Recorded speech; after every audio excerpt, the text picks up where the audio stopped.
Halo semuanya, kembali lagi bersama LBB Master di kelas Bahasa Jerman. Di video sebelumnya kita sudah belajar bersama tentang beberapa hal penting yang perlu kita perhatikan sebelum kita belajar bahasa Jerman.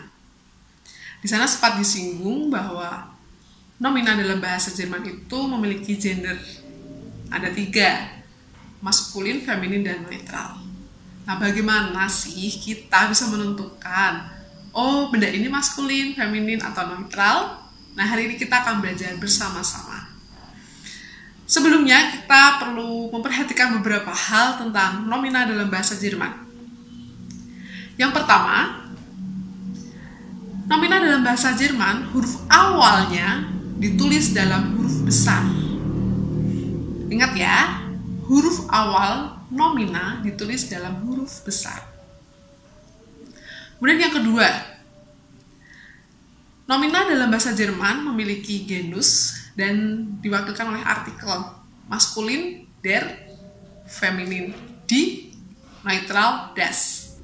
Kemudian yang ketiga, semua nomina ini mereka memiliki bentuk singular atau tunggal dan juga memiliki bentuk plural atau jamak. Nomina artikelnya akan berubah sesuai dengan kasus. Nah, di bahasa Jerman ada beberapa kasus: nominatif, akusatif, datif, dan genitif. Nah, kita akan bahas tersendiri ya di video selanjutnya.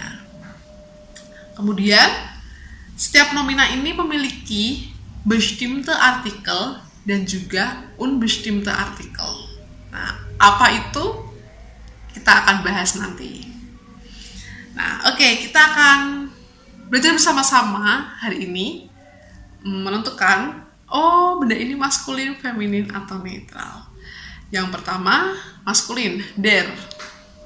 Sebenarnya ada beberapa kategori sehingga memudahkan kita untuk menentukan, oh benda ini maskulin. Yang pertama, dari fisik. Secara fisik kita bisa melihat, oh ini maskulin, ini laki-laki.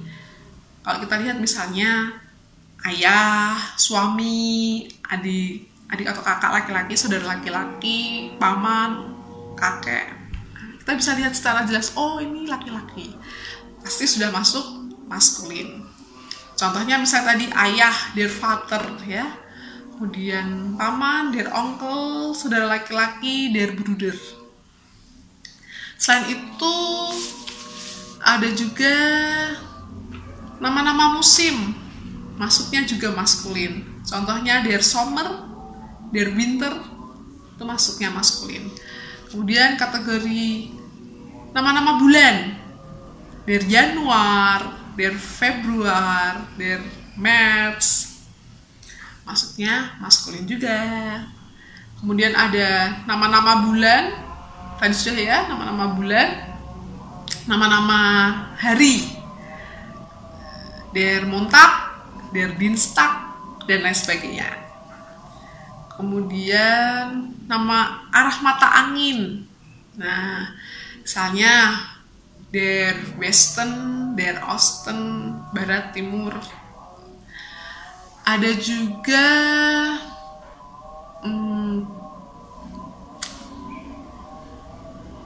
merek. Nah, merek juga, merek mobil ini ya teman-teman, merek mobil itu juga maskulin. Misalnya der Audi, der Ford, nah, itu juga masuknya maskulin. Kemudian nama gunung itu juga maskulin. Jadi kalau kalian ketemu nama gunung, oh dia maskulin. Contohnya der Mount Everest. Nah, selain beberapa kategori tadi, kita juga bisa melihat, oh nomina ini masuknya maskulin. Dari mana? Nah, dari endung atau akhiran. Ini ada beberapa akhiran yang menunjukkan kalau benda ini maskulin. Yang pertama ada akhiran ich.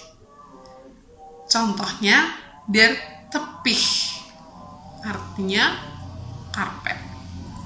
Kemudian akhiran ik ada akhiran ik, contohnya König artinya raja, atau Honig artinya madu. Ada akhiran ling, contohnya Zwilling, kembar. Ada akhiran ant, contohnya informant atau musikant. Kemudian ada akhiran ent, ant, student, iker, chemiker, tekniker. Kemudian ada akhiran ismus, misalnya tourismus. Ada akhiran ist, ist, idealist. Atau akhiran or, motor, autor. Nah, ada beberapa lagi. Sebenarnya teman-teman nanti bisa dilihat ya. Sekarang feminin, di. Sama dengan maskulin tadi, kita bisa lihat juga secara fisik. Misalnya ibu, istri, nenek, saudara perempuan. Nah, kita bisa lihat, oh dia dia perempuan, bukan laki-laki. Ya. Contoh ibu, dimuter. Nenek, grossmutter. Tante, Schwester. Nah, itu feminin. Kemudian ada beberapa kategori di sini. Saya pohon-pohon, nama-nama pohon itu juga masuknya feminim. Misalnya di ulme. Kemudian nama-nama bunga, di rose, mawar, di tulpe, bunga tulip. Kemudian angka, contohnya di eins, di zwei, itu juga feminin. Nah, selain kategori tadi, ada juga endung atau akhiran yang menunjukkan benda ini feminin. Yang pertama ada akhiran ei, contohnya di bakery, toko roti. Kemudian ada akhiran in, lehrerin, artinya guru perempuan. Ada akhiran heit, contohnya Krankenheit, artinya rumah sakit. Ada akhiran kait, contohnya Unabhängigkeit. Kemudian ada akhiran Schaft, Bruderschaft. Ada akhiran Achtung, perhatian, atau Bildung. Kemudian ada akhiran ik, optik, politik. Kemudian ada akhiran ion, contohnya stasiun. Ada akhiran tet, contohnya kualitet. Ada akhiran contohnya natur, itu feminin. Nah, ini juga ada beberapa akhiran endung atau akhiran yang lain, masih ada banyak sebenarnya teman-teman. Nah, coba nanti dilihat ya. Kemudian yang terakhir neutral, das.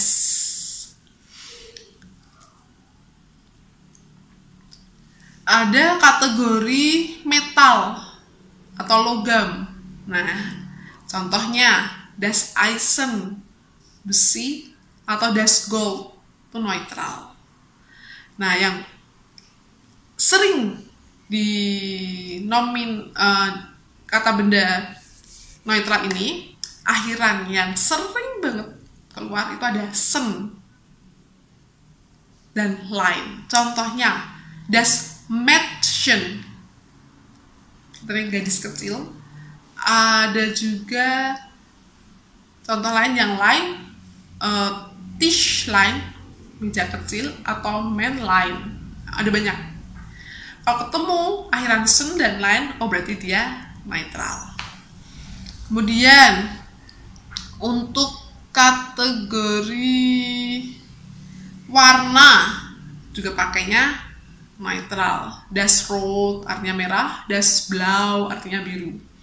Atau nama hotel, misalnya das Hilton, Hotel Hilton, nah, das Hilton, itu juga neutral. Kemudian di sini juga ada Nominalisierungen. Apa itu? Nah, itu kata kerja yang digunakan sebagai kata benda. Jadi kata kerjanya ini dibuat sebagai kata kerja. Contohnya, kata kerja yang dibuat sebagai kata benda. Contohnya ada kata kerja laufen, berlari. Kata kerja ini mau dibuat kata benda, jadi das laufen. Kemudian ada tadi akhiran sen sudah, akhiran lain sudah, ini ada akhiran men. Contohnya apartment, experiment, instrument. Kemudian ada akhiran ing. Nah, contohnya das training, das timing. Nah, itu ya teman-teman beberapa ciri yang bisa kita pelajari untuk menentukan benda ini maskulin, feminin, atau netral. Semoga bermanfaat buat kita yang sedang belajar bahasa Jerman. Sampai ketemu di video selanjutnya.